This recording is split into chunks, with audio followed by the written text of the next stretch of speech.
রাস্তার পাশে টায়ার জ্বালিয়ে বিক্ষোভ আন্দোলনকারীদের পূর্ব বর্ধমান জেলার জামালপুর থানার অন্তর্গত মুসুন্ডু এলাকায় ১৯ নম্বর জাতীয় সড়কের পাশে টায়ার জ্বালিয়ে বিক্ষোভ আন্দোলনকারীদের। অভিযোগ, জাতীয় সড়কের বিভিন্ন এলাকায় আলো জ্বললেও আঝাপুরের মুসুন্ডু এলাকার কোনো স্থায়ী আলো নেই। বেশ কিছুদিন ধরে অস্থায়ী আলো লাগানো হলেও শুক্রবার সেটি খুলে দেওয়া হচ্ছিল।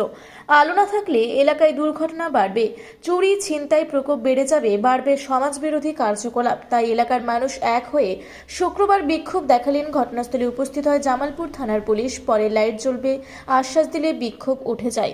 গোটা ঘটনা স্থানীয় মানুষজন ১৯ নম্বর জাতীয় সড়কের আধিকারিকদের গাফিলতির অভিযোগ তুলেছেন। এই বিষয়ে সাংবাদিককে কি বললেন চলুন বিস্তারিত শুনে নেওয়া যাক।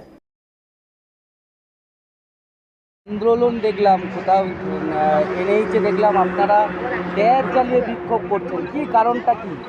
এখানে আমাদের গ্রামবাসীদের দাবি, এখানে মানে বাইপাসগুলো রোড সব অন্ধকার, এখানে যে লাইট সব জায়গায় লাগিয়েছি এই লাইটগুলো এখানে লাগানো টেম্পোরারি লাইন লাগিয়েছিল অলরেডি, সেই লাইনগুলো আজকে অফ করে দিয়েছে।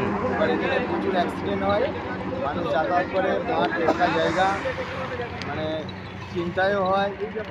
সেটা আমরা গ্রামবাসীরা চাইছি যে লাইটগুলো যেগুলো এখন জ্বলছে সেগুলো এখন জ্বলুক, যতক্ষণ না সাইডে লাইটগুলো জ্বালাচ্ছে, বা সাইডে তো লাইট লাগাইনি এখন, কিন্তু এই লাইটগুলো ওনারা অফ করে দিচ্ছে। এই জন্য আমরা রোড অবরোধ করেছিলাম, টায়ার জ্বালিয়ে আগুন জ্বালিয়ে। প্রশাসন এসছে, ওনারা আছেন, আমাদের কাছে মানা করলো, কথা বলছে, এনএইচের অফিসাররা এসেছে, তাদের সঙ্গে কথা বলছে, আশ্বাস দিচ্ছে যে জ্বালিয়ে দেবে বা সাইডের লাইটগুলোরও ব্যবস্থা করবেন। আপনার নাম পরিচয়? আমার নাম শেখ শাহজাহান, নবগ্রামে বাড়ি, নবগ্রাম ময়না এলাকা, পুরো অন্ধকার আছে। সেটাও আবার খুলে নিয়ে চলে যাচ্ছে। দেখা যাক, এ যদি আজকে না হয় আর এর থেকে বড় বৃহত্তর আন্দোলনে যেতে হবে আমাদের। এই যে লাইট লাগানো হয়েছিল তুলে নিয়ে চলে যাচ্ছে কেন? কিছু বোঝা যাচ্ছে না তো, এ তো ইন্টারনাল ব্যাপার, ওদের বলতে চাইছে না। কিন্তু এটা তো ব্ল্যাক স্পট, হ্যাঁ। প্রশাসনের কাছে তো। হ্যাঁ, সমস্ত জায়গায় লাইট লাগানো, শুধু জামালপুর থানার এরিয়াটাতে লাইট লাগানো নেই। তো এটা তো চুরি ছিনতাই মার্ডার, এই তো 4 দিন আগে মার্ডার করে বডি ফেলে দিয়ে চলে গেছে অন্ধকারে।